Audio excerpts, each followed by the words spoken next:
thanks to SOSV for organizing this session. A dream team of experts, prognosticators, pundits, and some of my favorite people in climate tech.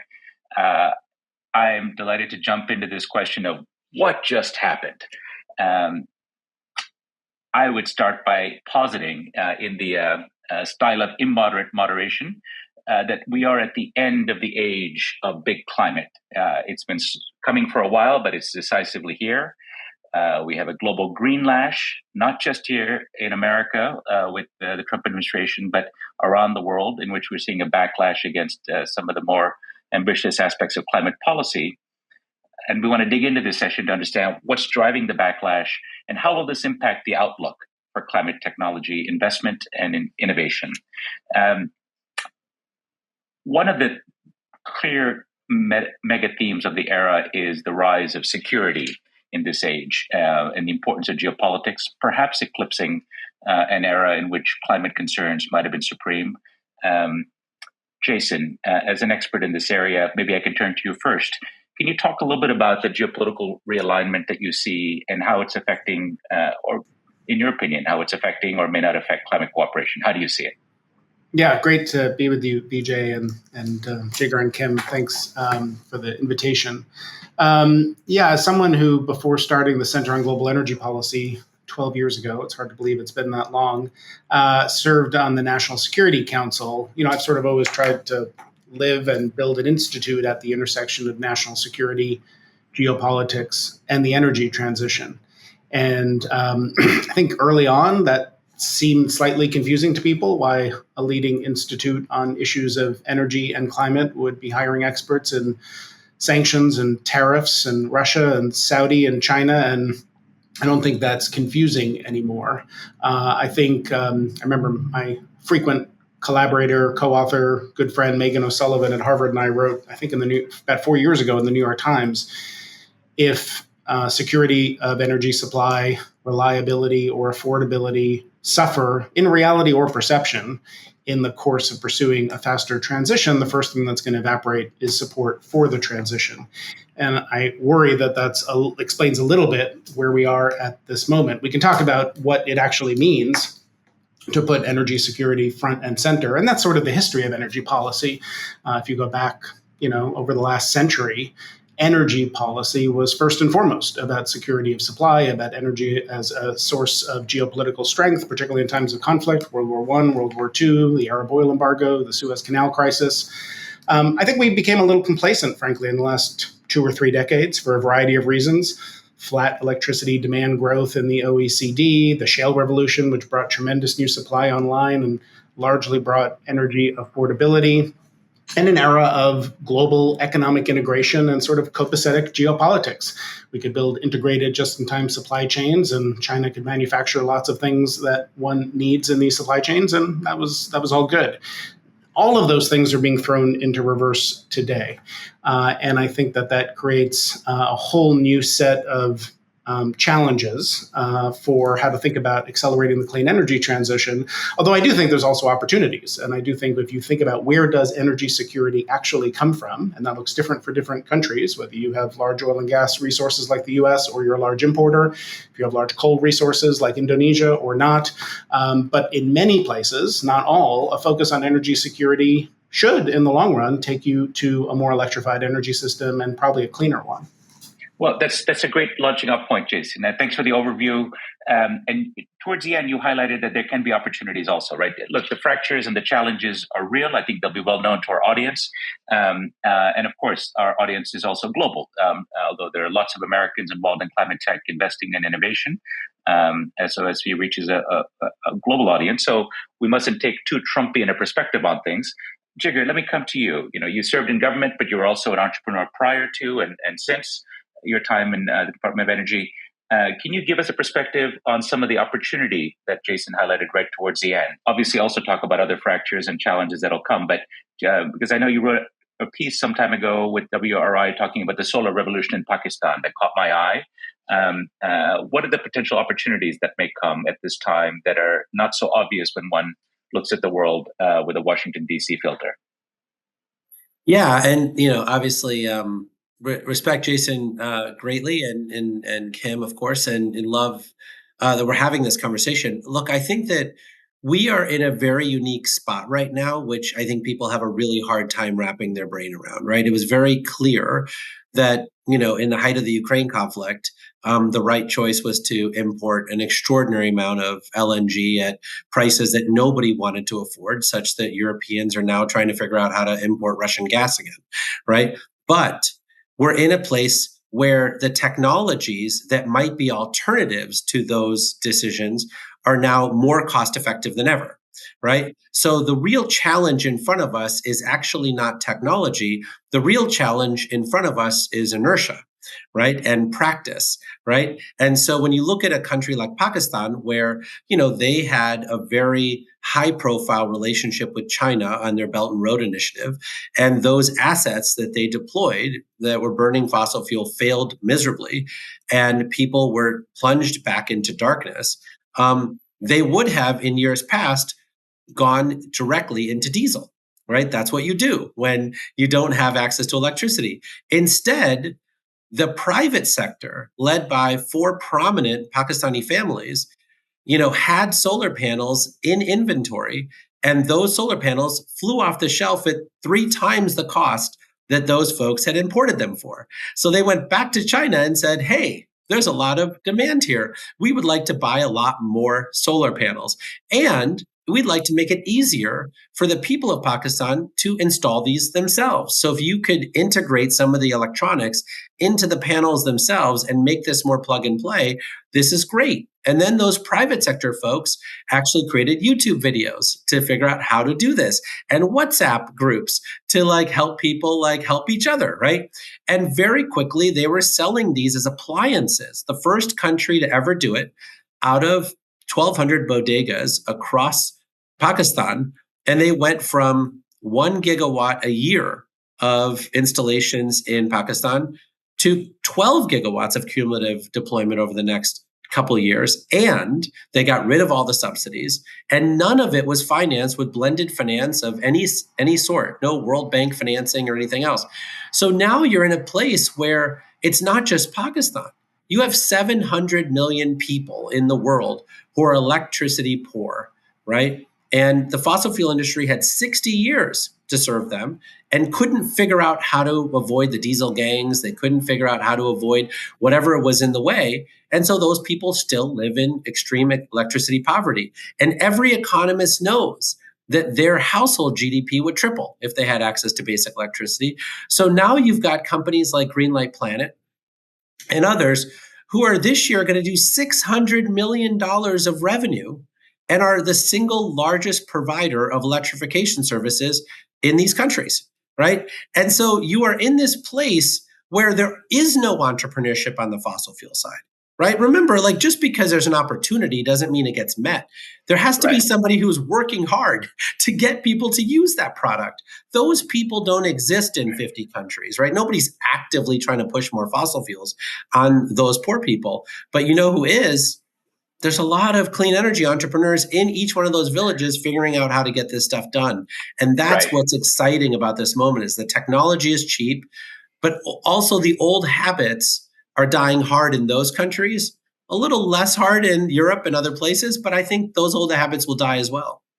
Okay, so what I'm hearing is, we had a setup about how clearly security, and of course, energy nerds have long called it the energy trilemma, right? The 3 legs of the stool. We need to get security, environment, and price or economics in balance. If the energy policies of a country or region get too far out of whack in one direction, arguably Europe tilted too far towards climate and perhaps neglected the security dimension of excess reliance on Russian gas, for example, that things sometimes do have a rebound, or on cost, for example. But you're showing, Jigar, that in fact, you can see the economics of new technologies like solar, which is among the lowest on the LCOE analysis we see every year from Lazard and from the IEA, offering an opportunity, and some would even argue homegrown energy can be renewable energy in the case of solar. And so there might be a collaboration between those who are interested in security as well as those who are interested in the lowest cost energy. Kim, I want to come to you. No one knows the numbers better than you do. You're very close to them. In this age of security and security tech, if I may call it that, we've had very interesting arguments. The new dual order paper from Carlisle got a lot of people talking some months ago that this age of security-related concerns taking preeminence for some, probably for some years now. These things come as a pendulum, and we might be in this world for a while. The argument made in that important analysis was that this might actually be a period that's good for reducing fossil fuel use as well. Are you seeing in the data or in your investments that you're making something from the markets that there is a potential for further decarbonization or benefit for climate technologies, even though the ostensible advantage of decarbonization or climate friendliness or ESG they might have put as their marketing buzz a year or two ago may now be hushed away during the Trump era of green hushing? Can you see a bright side here too in the security era? Yeah, definitely. I mean, we're quite close with Jeff Curry and James Gutman at Carlisle, and I think what was really interesting about their new dual order thesis, it kind of took the energy trilemma and turned it into a sequence, right? And so before we talked about it as a trilemma, as almost like a pyramid or a triangle, when in reality, the argument is it's less a triangle where everything is weighted evenly. It's more a prioritization, right? Where it goes security first, affordability or economic second, and then environment third. And I think what's interesting about this thesis as well is you must come back to like Maslow's hierarchy of needs, not to get too philosophical here, but in a way, that was a pyramid too, also, in a way, wasn't it? You start exactly at the bottom and make your way up. Yeah. It's security, right? Which comes back to like fear, right? Human nature. Fear at the end of the day drives us. And then the next level is economics, which is in a way greed, right? Greed in a way also drives us. And then finally it's environment, which is compassion. And so I think the argument there is it's not to say that all three of those layers don't matter. It's to say that at the end of the day, it is a sequencing, it's a prioritization. Obviously, solutions that can hit all three of those that actually can fit within that, intersection and check all the boxes are ones where we're seeing a lot of investment and momentum right now. So at Sightline, what we do is, we track investment into the energy transition, but we also track project deployment, we track technologies, and have a pretty good sense of like what sentiment is around climate and energy transition. When we started the newsletter, CTVC, literally called Climate Tech VC 6 years ago, the original thesis was, hey, climate isn't just about policy, it's really about innovation, it's about technology. There's real, commercial there for these solutions to scale. And we saw that with clean tech as well. Even though a lot of VCs may have lost money in clean tech, at the end of the day, it led to solar and wind getting to the cost that we're seeing today. So these technologies, the deployment of this stuff, it does work, even if, some VCs may lose their shirts along the way. And I think what we're seeing right now is somewhat similar, a decade or so ago, where the underlying technologies that climate tech has helped, the umbrella term of climate tech, right? The underlying technologies that the umbrella term of climate tech has helped drive, again, you're seeing some of those scale. You're seeing EV charging, you're seeing lithium-ion batteries, you're seeing even like new entrants in nuclear and geothermal and new entrants in flexibility, VPPs, DRs. We're seeing all of those new entrants because of this umbrella wave of climate tech over the last 6 years. Now, is the reason for those technologies to scale purely because of climate? Realistically, no. I think the reason why those technologies can scale today is if they feed into that security story. And beyond the country level security story, I think the energy security story today is also one about AI and one about all of the power demand. Well, I'm glad you got there, because that's the second big force for change I wanted to get to. I'd like to ask for input from all of you on your perspectives. A very hot button topic. In fact, at the New York Climate Week that happened some time ago, it was perhaps the one topic you couldn't avoid. You couldn't make it through a day or even half a day without a session on AI and energy and sustainability. And this idea of AI as part of a broader electrification supercycle. through which we're living globally. The International Energy Agency reckons that the pace of electrification, not just because of AI, in fact, even more so due to air conditioning, for example, in the developing world, and advanced manufacturing and other factors, economic growth generally, that we will see the growth in electrification at 6 times the rate out to 2030 as the rate of overall energy demand growth. In other words, really outpacing, and this is led in many ways by China. Could we talk just a little bit about this force and what that does for the climate tech investments that Kim has just outlined? Let me ask, maybe I'll come to you, Jigar, since you funded some of these technologies back in the day when you ran a very large office that was encouraging a lot of these innovations. How do you see the electrification supercycle? And then, Jason, I'll come to you next on whether you believe this is in conflict with or reinforces the security dimension we talked about a moment ago. But Jigar, go. Yeah, I think that, we start with just basic joules, right, of energy. When you talk about electricity surpassed oil and gas in terms of joules for a global, providing of energy in 2007, and the delta continues to grow every single year, right? So when you think about where we are today in this broader electrification cycle that Jason talks about, we are in a place where the superior technologies around the electrification side, whether it's just like motors and drives and lots of other things.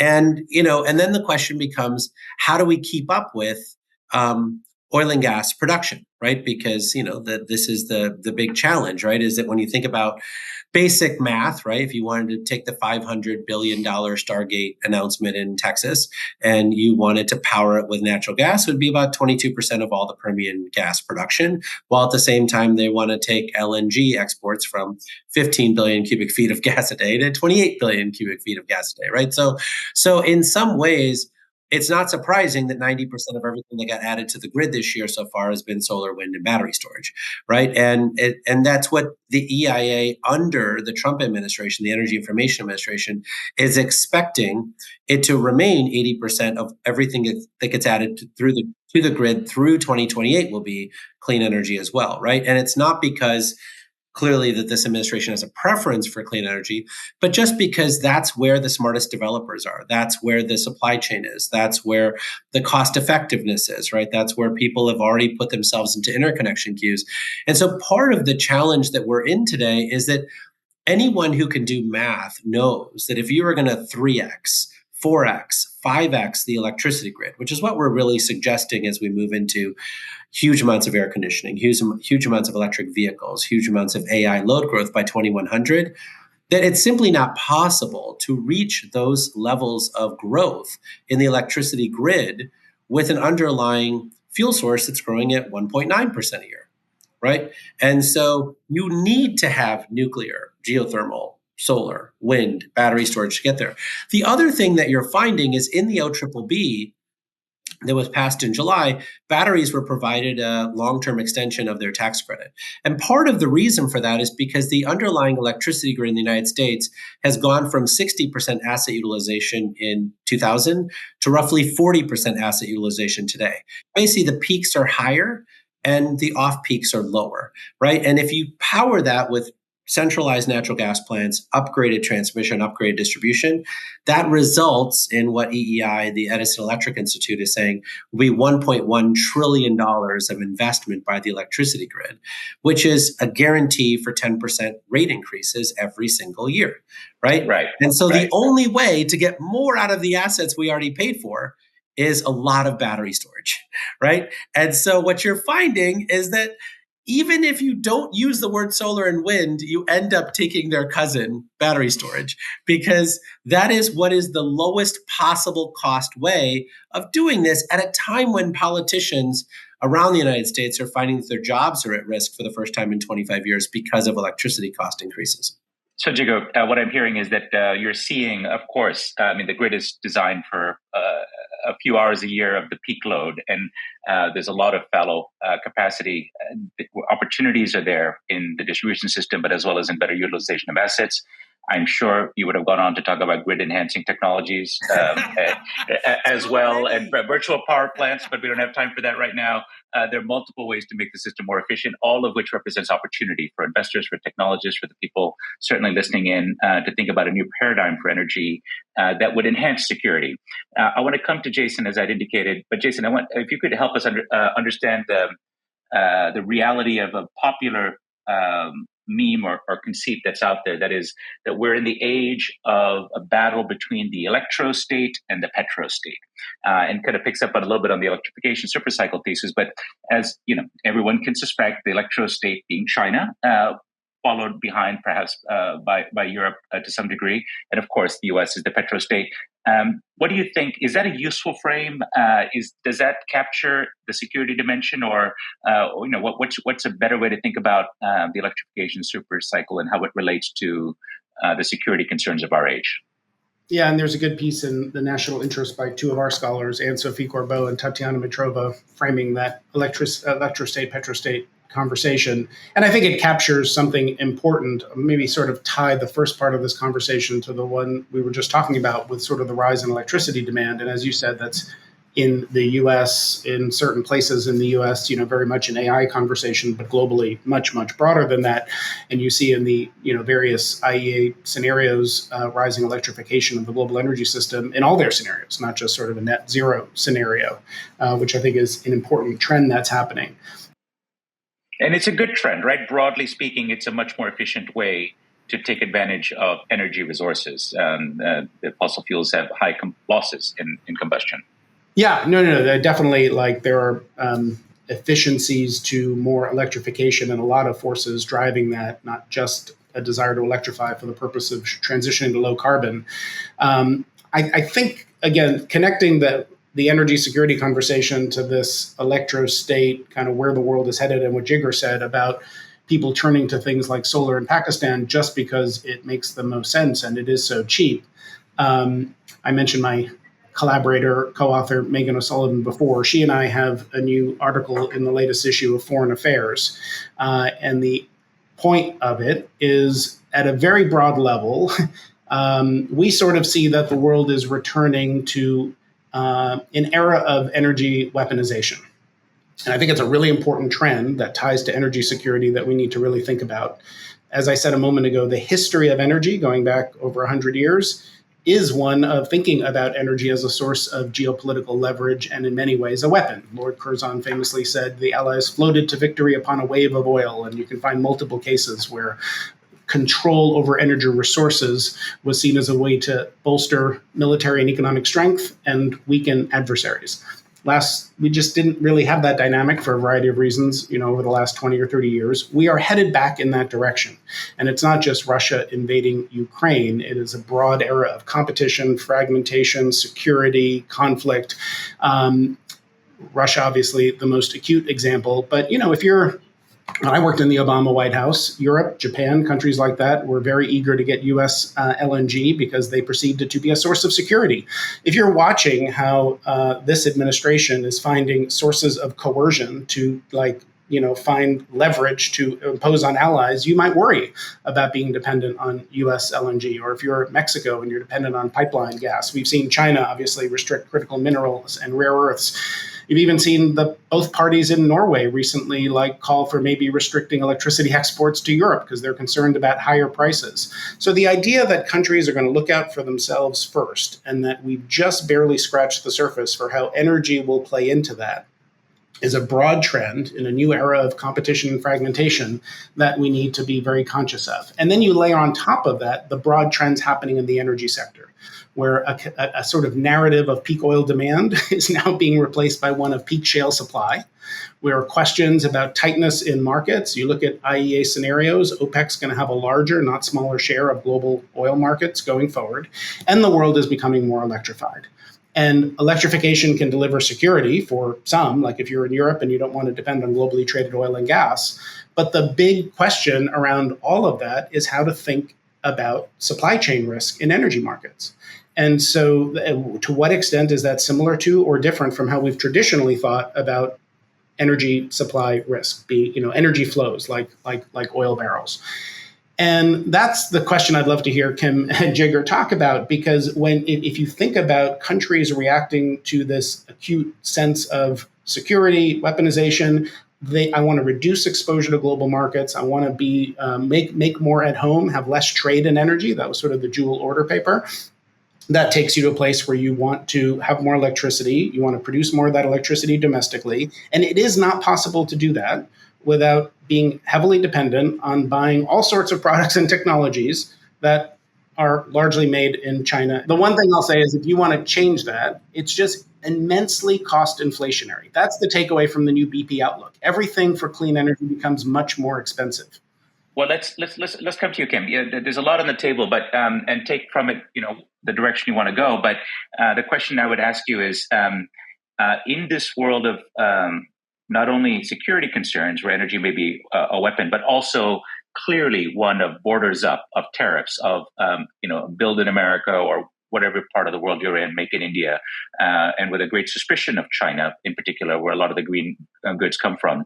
What does this do for the investment outlook? Does it actually create a positive opportunity for supply chain investment in the U.S., for example? Or would you argue that there's a case for a greater cooperation with China and maybe a more pragmatic approach to thinking about what is a real supply chain risk versus, what is jingoism or xenophobia? Yeah, it's a good question. I think right now we're in this period of deglobalization where every country is thinking about, how do we build our own domestic supply chain? But to your point, Jason, I think realistically, can the US rebuild, solar, wind, battery supply chains all the way down to the critical minerals and rare metals? That seems challenging and unlikely. That's not to say we won't see some domestic manufacturers come up. I think, Drew Bagliano starting Huron Power in the grid equipment space is a good example of this. But I think it's going to be challenging to fully rebuild all of these supply chains. We did this analysis internally, just looking at, okay, what are all of the clean energy industries in terms of solar, in terms of wind, in terms of batteries, but also in terms of emerging technologies like, nuclear SMRs, like fusion, like enhanced geothermal. And what's pretty interesting there is mostly across the board, you're seeing China dominate those supply chains. But there are a couple of industries where, because they're emerging, because they haven't scaled yet, there's actually kind of open water, so to speak, for the US and other countries to compete. And I think that's also where we're seeing a lot more of that innovation investment headed towards. That's not to say, renewables isn't critical in the US, but I do think realistically over the next few years, renewables in the US is going to be challenged just given the OBBB. I think IEA just put out this morning their renewables scenario outlook that said they expected they cut their renewable energy outlook for the US by half this decade. And so I do think there's this potential opportunity for areas like nuclear, geothermal, where there isn't a clear winner yet of those supply chains for the US to dominate. And that's where we're seeing a lot of investment. Surprisingly, year to date, the first 3 quarters of this year, we tracked $26 billion of investment globally, and that's actually stayed flat relative to last year. So despite their feeling like, climate tech investment overall is declining, when you actually look at the numbers, investment has stayed flat. We're kind of reaching that tailing off point, and a lot of the mega deals we're seeing in this space are around energy and electrification and nuclear and geothermal in some of those categories. So I think that's kind of where we're seeing that bifurcation of where clean energy investment and supply chains are going. Well, you mentioned the OBBB, the one big, beautiful, bodacious, bouncy bill, which many people see as the death of renewable energy and sort of the bête noire of decarbonization. Jigar, you had a different take on this. At least that's what I read in The Economist. Can you tell me why you argue that the OBBB is the second biggest climate tech law ever passed? Or what do you mean by it? And, as in the last moments that we have together, give a parting shot from your side on that investors can take away on what the policy outlook looks like for investment? Well, I think the big argument against the Inflation Reduction Act was that it was a partisan bill, right? That it only had Democrat votes, right? So in some ways, what you would say is that anything that survived the OBBB would then be bipartisan, right? By definition, the storage got its first tax credit in the Inflation Reduction Act. It maintained its tax credit in the OBBB, right? Nuclear and geothermal, a lot of those tax credits got saved, right? The 45X tax credits, which are production of solar panels and battery storage and critical minerals and a lot of that stuff in the United States, got saved, right? Like the 45Q tax credits got saved, right? So when you think about all of the, 80% roughly of the provisions got saved in the OBBB, 20% of them, which are generally solar and wind, were phased out, and then residential tax credits for energy efficiency got taken away. But I think to Jason's point about these weaponization of supply chains, I think one thing that's critical is when you think about the Arab oil embargoes in the 1970s, right? These are geographically specific technologies. They might exist around the world, but there's a lifting cost, and therefore there's an economic cost to what you can access. What the U.S. proved over the last 4 years is that we actually built 200 gigawatt hours of battery manufacturing facilities in the United States in less than 2 years. Right. And so when you think about what's possible, now it could be the case that it's not as cost effective here and we should instead be doing it in Ethiopia or Turkey or Jordan, all of whom have gigawatt scale manufacturing facilities now for solar power, right? Or we should be doing it in Mexico, right? Or other places. Australia wants to do more value added manufacturing instead of just shipping its lithium ore. But I think what's different about this supply chain is while it's being dominated by China today, what the IRA and the OBBB show is that it's a 4-year gap, right? To be able to say, if China is using this as a weapon, we can actually start manufacturing this within 4 years, right? And I think that that's a huge difference between oil and gas, where it's not possible to just sort of replace Saudi oil in 4 years, depending on lifting costs. Jason, what do you think about this? Now, you and I spoke at some length when I did a long special report for The Economist on the 50th anniversary of the Arab oil embargo. And you shared, among other things, memories as a young fellow at your father's gasoline station in Brooklyn, if I remember, of the long queues, people waiting in line. Now, if there were to be some sort of standoff with China over geopolitics, waiting for your BYD or for the gizmo to go into your solar panel, it doesn't quite sound as dramatic a standoff, does it, to Jigar's point, that there's a difference in nature of these two sorts of security risks? Yeah, and I don't think we're having a kind of nuanced enough conversation about that on both sides of the aisle about what Jake Sullivan described a small yard with a high fence, and no one really defined how small that yard is and what should go in it and what shouldn't. And on the broad spectrum of a solar panel, which is a fairly cheap manufactured product, and once it's installed, it produces electricity. That's not to say you don't need replacement parts, or maybe there are cybersecurity risks, all the way to heavy rare earths for sensitive magnets with military applications or advanced semiconductors. There's a spectrum of risk. And the response to supply chain risk or energy security risk generally is not always to make everything at home. We actually, after the Arab oil embargo, we significantly enhanced our energy security, not only by increasing more energy efficiency, we got oil out of the power sector, we produced some more, but we created more integrated global markets that delivered a lot of energy security. We created strategic emergency stockpiles. There's a set of things you can do. And I think right now the conversation is too much. Everything from China is bad. And I'm not saying there aren't legitimate risks in being concerned about supply chain risk.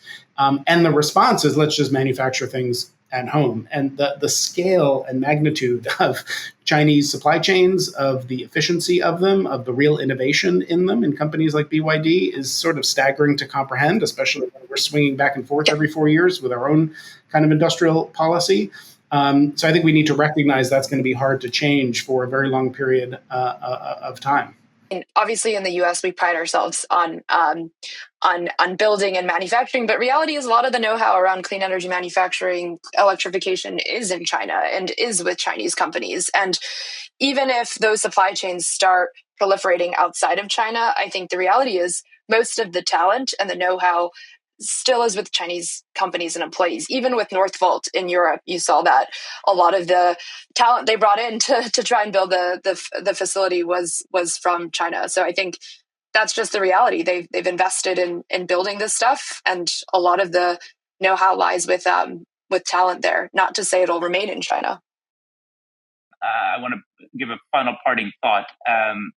You've seen the fractures laid out of geopolitics, exposing the fundamental dimensions of energy. This is a challenging world. The investors on this call have to deal with, and the entrepreneurs. But it's also one that creates interesting opportunities. Then there might be, for example, either in bridging the gaps between the two countries that are hostile at the moment, or in friend-shoring opportunities, as we heard, in third-party countries, or in domestic supply chains, or in rebranding climate as national security tech. Some could even say the largest investment opportunity of the lifetime. As a free trader from The Economist, which was founded 185 years ago to make the case against protectionism, I would be remiss if I did not end this conversation by pointing out the virtues of not only avoiding a world where we put borders up and try to make everything at home and knit our own cloth, so to speak, but rather the virtues of interdependency historically have outweighed those of independence. True energy independence can come from connectedness as well, whether it's through markets or through friend-shoring or through other kinds of relationships. Winston Churchill put it best when he talked about energy security. He said it comes from variety and variety alone, in talking about having diversity of supplies. So on that thought, I will close this session and thank our panelists for their wisdom, and wish you all luck at the conference. Thanks so much. Thank you. Thank you.